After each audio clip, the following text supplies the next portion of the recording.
When I'm working on a script, you know, and very much so in a case of a period piece like Master and Commander, I like to have around me as I'm working at least something from the period.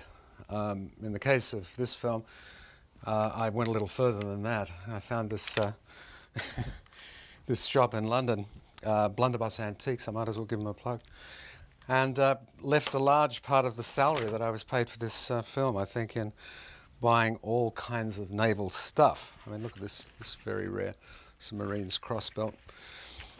Anyway, I would have these things on my desk. I mean, I don't know, it might sound like it's a way of putting off doing the writing, but, you know, put a little music on from the period because I had to listen to find what I thought might be the cabin music, that pieces I would like for Stephen and Jack to play. There was plenty of guides in the books, Corelli and Boccherini and so on, but I had to find the pieces.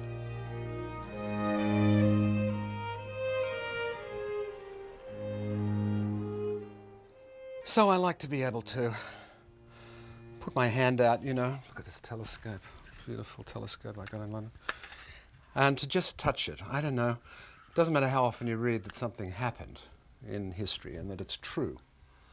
It's true, people walked on the moon, we know that, but I mean, what a difference to actually go and walk on the moon, what a difference to touch a rock from the moon. And so it is with the past. You can know there was a Troy, you can know that there was a Rome, a Roman Empire, but to go there and touch the stones, that's something. I remember a quote of Eisenstein's when he was doing a survey with Edvard Thiess for Alexander Nevsky, and they were in Nizhny Novgorod, the city that featured in their story and had featured in the history of the Hun invasion. And he said, if these stones could speak, he said as he touched them. So that's how it is with me. And as part of my preparation for that writing job with John Colley and in adapting Patrick O'Brien's work, I went, of course, to Greenwich Museum, which is quite fantastic and is the home of and centre of British naval history. And there was plenty to look at and later to touch, even if with rubber gloves, in the case of uniforms. From there down to see the Victory, Peter Goodwin, the curator there, took me over to stand where Nelson was shot at the Battle of Trafalgar, to go down below to see where they lay him as his life ebbed, prepped me. So by the time I came to face that dreaded white page and to begin the script with John, I felt at least prepared. Part of the preparation had been also travelling on 2 trips on the Endeavour replica. It was built in Perth, magnificent vessel it is, the greatest recreation vessel afloat, I think.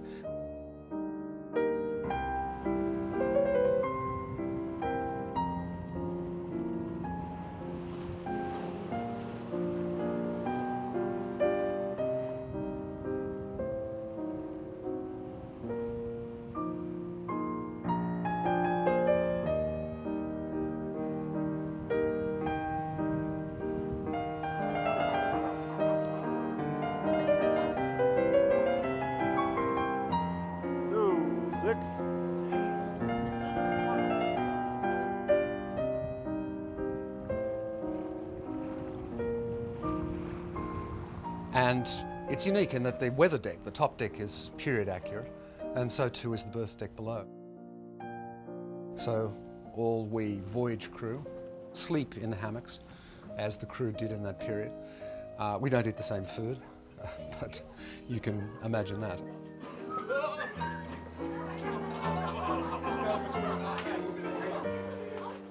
And you work the ship, and you work it immediately that you sign on, having signed your life away in terms of insurance.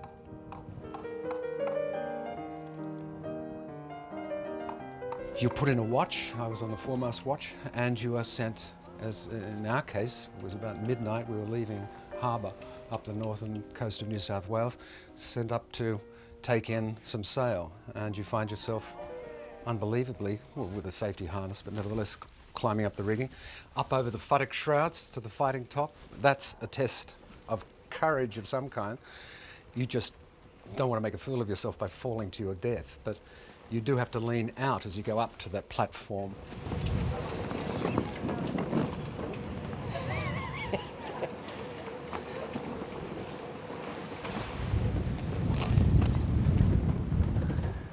The shrouds are the actual ropes, you might think of them, that people climb up. So the futtock shrouds would go from the base here up to the top of this platform, which is called a fighting top. So you actually have to lean out as you climb up. Obviously, if the ship is tilted, the best time to climb is when it's tilted that way. But sometimes when it's just sailing along, all your weight is wanting to drag you back down to the deck, to your death or your broken back or whatever, life in hospital. So it's something of a kind of test for the ingenue. But we made it.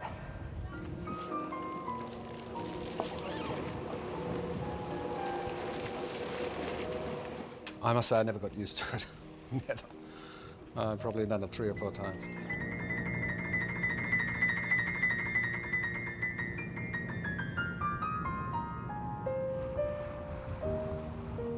That was an experience and something I think that helped with the whole journey in settling down to write this piece.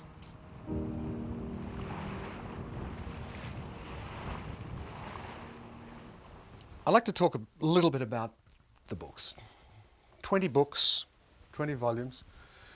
And working with John Colley, what I did was mark them all up, as you see here, these now relics, personal relics of that year of script writing with John, who himself was a doctor, I'm pleased to say, so there was a degree of accidental matching up with the novel with John. So we'd take a book, let's Far Side of the World, and just mark it up in various sections. Well, let me read a couple of headings. It's obviously there's Jack and Stephen. Jack and Stephen discuss flogging, a ship game called King Arthur, mixing grog and how to do that, wardrobe note here.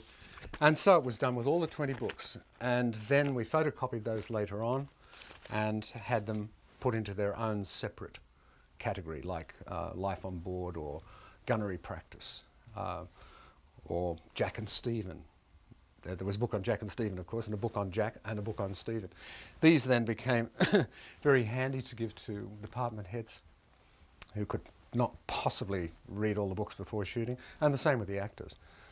And they will find it very helpful. But that's also because O'Brien's research is so complete, so thorough. I came across his trail a couple of times. I remember in London they pointed out that's where he used to sit in that corner at Greenwich Museum, in that seat over there. I could imagine him, looking like Maturin sitting in the corner there. He might have been looking at this, Encyclopedia Britannica. This encyclopedia, I bought this set here in Los Angeles, and then read that O'Brien had the same set. And I can understand now where he got a lot of his material from, because inside this Encyclopedia Britannica, I think it's certainly 1790s, are a lot of the incidents, details of his very books. For example, there's quite a section on shipbuilding. Here's one that shows you the scantlings, as they call it. And on one particular page in here is almost a kind of visual synopsis of O'Brien's very themes of Maturin and nature, the ships and Jack, war, and the arguments that Jack and Stephen shared. We have no time for your damned hobbies, sir. Thank you, Doctor. I fucking told him that. Told him, mate. Told him. He will be back. He will be back. Of course, people know that the encyclopedia was the kind of portable university of the 18th century. And it's still impressive to look inside volumes like these. I mean, one for how much you don't know. It's amazing how easily we can patronize the past, just because it was in black and white. Anyway, I put these on the set. Action. I was merely remarking that you've always prided yourself on not being a flogging captain, and this seems such a trivial offence. Russell and Paul and I tried to work scenes out that would involve them more completely, but nevertheless I got it in a couple of shots, as all of my swords, because again I like to feel that there's something humming away there from the past and may bring us good luck. Or if you like, for the actors, I think, for them to feel that they're touching something that is from the period. So, finally you have to write, unfortunately. You can put it off by buying swords and going on ships and visiting Greenwich, but one day you face that white sheet of paper. And as anyone who's written anything knows, it can be terrifying. Although I must say I like the quote of Vincent van Gogh, who said of the white canvas should be frightened of me. And that was rather encouraging.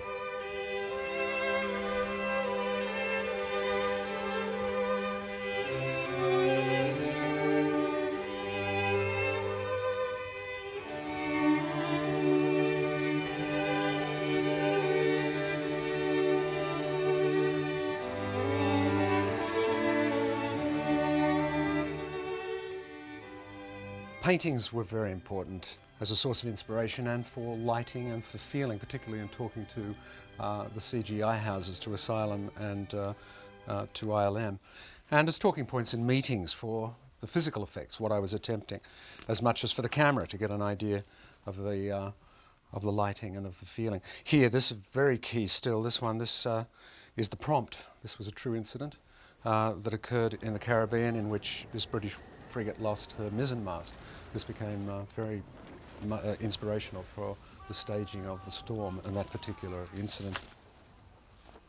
Battle, of course. There were, very many meetings about how to get the smoke right, how to get the feeling right, how to move the miniatures or the CG ships. And the paintings really for all departments became our guide. In some cases the paintings were from the period. I think rarely was the artist on board. I don't think many artists went to war in that period on ships. But nevertheless, they spoke to sailors and they got an idea of what it looked like. But we also had a number of contemporary artists whose work I admired and included in the folders of research material. Films I looked at during the period, I would select. In the documentary area, there's one outstanding film, and that is Irving Johnson's Round the Horn. It was one of the last great voyages round the Horn by a square rigger. And this very brave young man, it was his first voyage. He'd practiced by climbing telephone poles before he left to get ready and fit for climbing the mast. And he took a camera. And his footage in this very, very heavy storm became a key inspiration. And in fact, there's one or two images which I did reproduce, putting our dump tanks, in our case, in a position that would give me the kind of wave action that he photographed on board, at the risk of his life in his case. What a film. What an admirable man Irving Johnson was. I used to joke with Crowe and say that we were the Admiralty Film Unit, as if the camera had been invented at the time and we were going back in time. I didn't want an armchair view of the period. And that's respecting O'Brien, because that's how he wrote. He wrote really as almost like a late 18th century, early 19th century man. You could have passed the books off in a way, in some bizarre literary fraud, as from the period. And to see the little bit I have seen of O'Brien interviewed, he does himself seem like some kind of time traveller. An 18th century man of the Enlightenment, a Dr. Maturin, you're very tempted to say. I'm sorry that you lost the majority of your collection, Steve. Well, worse things happen at sea. In actual fact, In fact, I used to got so deeply into it that, and fans of the books will understand this, that if I was going on it myself on a long journey, I remember a trip from Sydney to Washington, I would calculate it was a 3-book trip and would arm myself with the 3 volumes ahead. And in fact, on that particular trip, I ran out in Washington. So like some bizarre, O'Brien junkie, there I was running through the streets looking for a bookshop that had O'Brien stacked. Do you have volume 10? Yes, we do. Oh, thank you. Put in a brown paper bag. But those fans will understand just how he can involve you in his world, the minutiae of that world, and some of the larger, even philosophical questions that are raised, particularly in conversation between these very different men Jack and Stephen. For my own part, those who die under my knife or from some subsequent infection, I have to remind myself that it was the enemy that killed them, not me. That young man was a casualty of war. It's so seamless you don't know how he did it. It's the beauty of it, and it's what elevated it into literature beyond simply enjoyable fiction. You know the old saying, it's easier to make a good film of a bad book. The corollary is dangerously true. It's terribly challenging to attempt to make a decent film of a good book, let alone what's virtually a 5,000-page book in terms of these volumes. If you have too much respect, you can trip yourself up. You can create a kind of a fetish out of it. You can make an altar out of it, but it's not much good to the audience. It still has to work as a film. And to translate a book to the screen, well, it's just as different as creating music from a book. It would seem, because actors speak dialogue, to be very similar. It's not true. And by the time you took one of these books and shook this beautiful prose out of it, it didn't have much of a plot. O'Brien didn't write for the movies, thank God. And so the plots are not what you particularly recall, with some remarkable exceptions. What you remember is an ambience, and you remember the characters. And that's what I had to match. To do that, we added many original elements to the plot. We cannibalized The Far Side of the World, and my apologies to those who went out and read the book and then went to see the movie and said, what happened? Where's the girl? You know, where's the murder? But I also had to protect O'Brien from adaptation. If you directly transpose Jack and Stephen to the screen, you'd have a kind of Laurel and Hardy. I mean, I never read the books imagining Jack as a sort of, 18-stone man, nor Stephen as some weedy little sort of character. It was the essence of their personalities that came across to me.